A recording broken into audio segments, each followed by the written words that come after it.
The woman took off her clothes and dove straight into the infinite pool floating in space. I'm sure, like Jim, many of you would agree this is the most breathtaking view in the vast emptiness of space. But what happens if the spaceship suddenly loses power and drifts into the darkness, causing the pool to lose gravity? It would instantly turn into a deadly water prison. Aurora, floating in the weightless water, realized something was wrong. She frantically swam, trying to get air, but the speed at which the water floated matched her swimming speed. After a desperate struggle, Aurora could only extend a hand before passing out from lack of oxygen. Just when she was about to become a blue, frozen statue, the spaceship suddenly rebooted, and the entire water sphere crashed back into the pool. This is a spaceship carrying 5,000 colonists to their new home. It left Earth and is on a 120-year journey to its destination planet. During the cruise, the ship is on autopilot, with 258 crew members and 5,000 passengers all in hibernation, including the captain.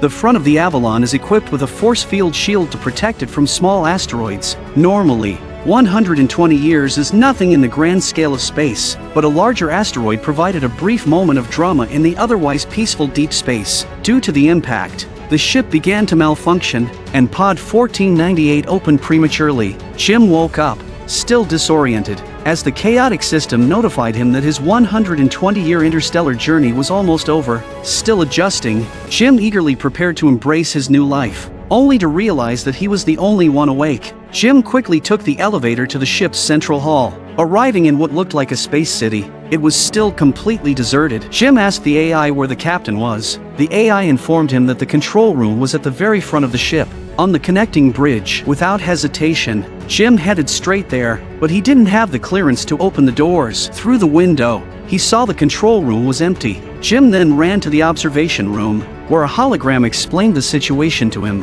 His 120-year journey had only been underway for 30 years, meaning Jim had been woken up 90 years early. Jim then used the computer to contact Earth, seeking help to return to hibernation. To his despair, the message would take 19 years to reach Earth, and the response would take another 36 years to get back to the ship, a total of 55 years. By then, whether Jim would still be alive was uncertain. Still clinging to hope, Jim found the hibernation pod repair manual. Armed with tools, Jim successfully activated the pod. Overjoyed, he hurried inside, expecting to sleep peacefully again, but the pod didn't work, and he almost got trapped inside. Forced to face reality, Jim, by chance, spotted someone alive, but as he approached, he realized the bartender, Arthur, was just a robot. Through their conversations, Arthur told Jim that this ship had been deemed completely safe, which was why there was no function to restart the hibernation pods. This meant that as long as nothing happened to the ship, Jim would live out his life alone on board. Unwilling to accept his fate, Jim started trashing the control room, but against the impenetrable doors, all his efforts were futile. After the impact, more system errors slowly started to appear on the ship. As the only awake human, Jim had little to keep his sanity. Apart from chatting with Arthur, he moved into the luxury Vienna suite, played basketball by himself, and danced in the holographic game room. He dined alone in the most luxurious restaurant, receiving royal treatment. As time went on, Jim became so desperate that he started playing with garbage, teasing the cleaning robots. In less than a year, Jim had become a broken man. One day, holding a bottle of liquor, he gazed enviously at the sleeping passengers. As he tossed the bottle, he noticed a chamber. He entered and found 2 spacesuits, and after suiting up, with the help of magnetic boots, Jim pressed the pressure button and hooked himself to a tether, stepping outside the ship for the first time. After taking in the view, Jim turned off the magnetic boots and floated into the endless deep space. Gazing at the dark, mesmerizing expanse, Jim shed tears, realizing that compared to the glowing stars, his life was not even a speck of dust. After returning to the airlock, Jim was about to leave but turned back. Day after day of waiting for death seemed pointless. Maybe it was better to vanish into the cosmos as stardust. Jim placed his hand on the airlock button, but in the end, he couldn't bring himself to do it. He stumbled, not just physically, but emotionally, his heart torn between hopelessness and cowardice. As he stood up, a casual glance back revealed a darker side of Jim's humanity. Finally, Jim accessed the information of a woman named Aurora, a writer. Watching her introduction video, Jim's eyes reflected a new possibility for his life. He read Aurora's works while dining beside her sleeping pod. Without realizing it, Jim had descended into a moral abyss. Each day, Jim spoke to Arthur about Aurora, And the more they talked, the more torn Jim became. If he woke Aurora, he wouldn't have to spend his life in solitude, but doing so would destroy Aurora's future. Aurora had no choice in the matter from the beginning, no matter how much Jim wrestled with his conscience. From the moment he saw Aurora, Pandora's box had been opened. When Aurora finally awoke, Jim's excitement quickly turned to terror. He knew in his heart that this was a murder without death. As Aurora regained consciousness, Jim hurriedly fled the room with his equipment, too scared to end his own life, yet capable of destroying another's. Jim was overcome with a mixture of guilt and anxiety, but it was too late to turn back. As the elevator descended, Jim cautiously made his way to the central hall. There, he met Aurora, who was just as confused as he had been when he woke up. Jim led her to the observation deck and explained that the ship was still 89 years away from its destination. Due to an unknown malfunction, they had been awakened early. Naturally, Aurora couldn't accept this outcome. Like Jim, she tried to open the main control room doors and searched for a backup hibernation pod. After a brief breakdown, Jim, with his 1 year and 3 weeks of solitude, explained that he had tried every possible solution and failed. Jim knew Aurora needed time to process the situation. After all, they had nothing but time. When Aurora returned to her room, Jim approached Arthur, asking him to keep the secret and never let Aurora know that he was the one who woke her. As time passed, Aurora adjusted to life on the ship with Jim's company. They played dance games, spent time at Arthur's bar, played basketball, and watched movies together, the life Jim had always dreamed of. One day, Jim used a homemade robot to formally ask Aurora out on a date. Aurora smiled and accepted his invitation, and Jim, dressed in a sharp suit, went to pick her up. They started the evening with drinks at Arthur's bar, followed by a romantic dinner. Jim then took Aurora to experience something truly magical. Dressed in spacesuits, they stepped outside the ship together. Jim was filled with awe, finally able to share the beauty of the stars with the one he loved. Aurora, too, felt fortunate not to have woken up alone, but to have Jim by her side.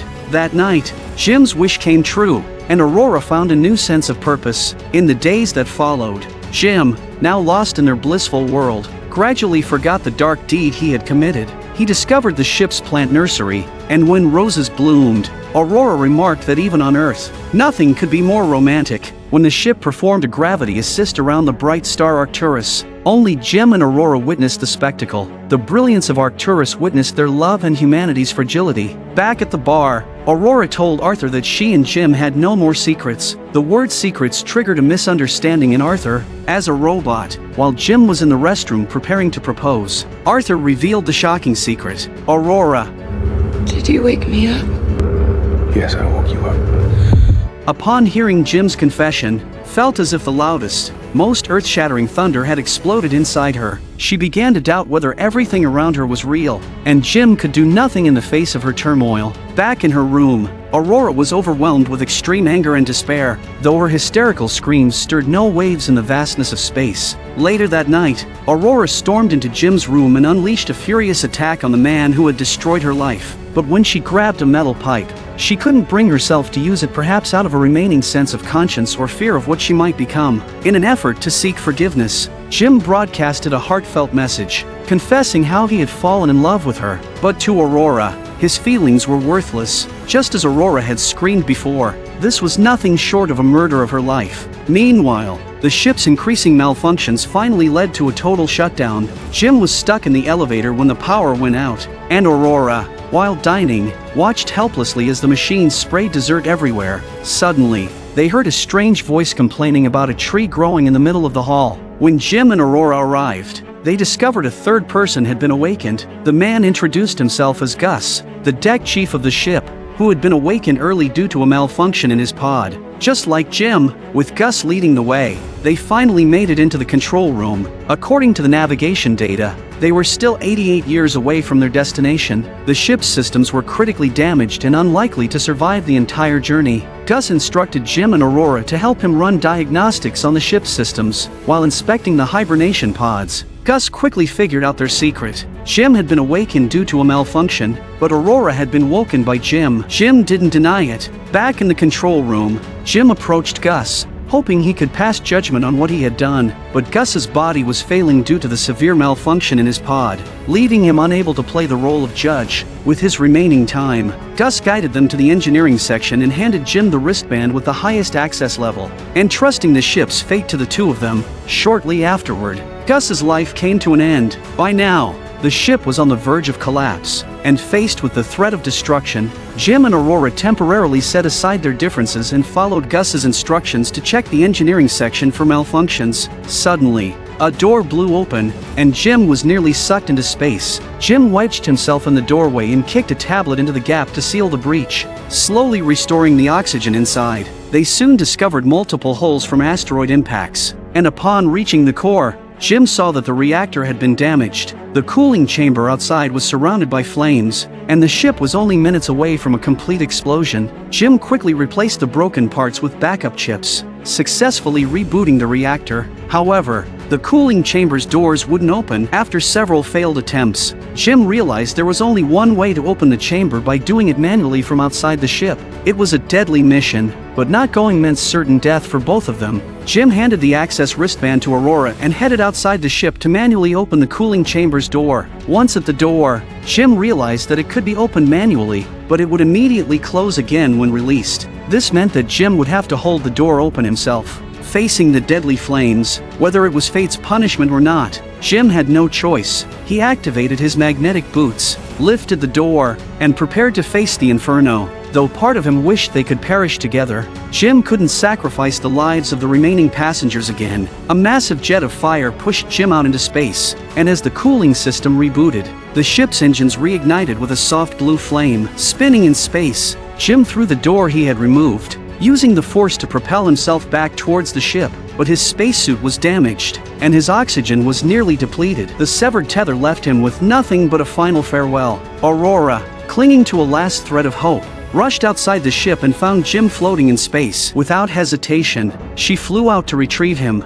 Luckily, Jim hadn't drifted too far. With the tether, Aurora pulled Jim back into the ship. She placed him in the medical pod, but the computer diagnosed that Jim had no vital signs. Desperate, Aurora used the wristband to activate all emergency override protocols. After a series of frantic attempts, Jim opened his eyes. Seeing this, Aurora climbed onto the pod in joy, while the ship continued its interstellar journey as usual. Later, Jim discovered something while inspecting the medical pod and called Aurora over to show her. The pod had the capability to halt all human metabolism, meaning Aurora could go back into hibernation, but since there was only one pod, Jim would continue his lonely journey. This time, Aurora had the power to choose, and her choice was to grow old with Jim during this long voyage. In the film's final act of romance, 88 years proved enough to change everything about humanity. In the vastness of space, when Jim decided to awaken someone else, the chain of moral decay was set in motion, and it would continue until everyone had been awakened.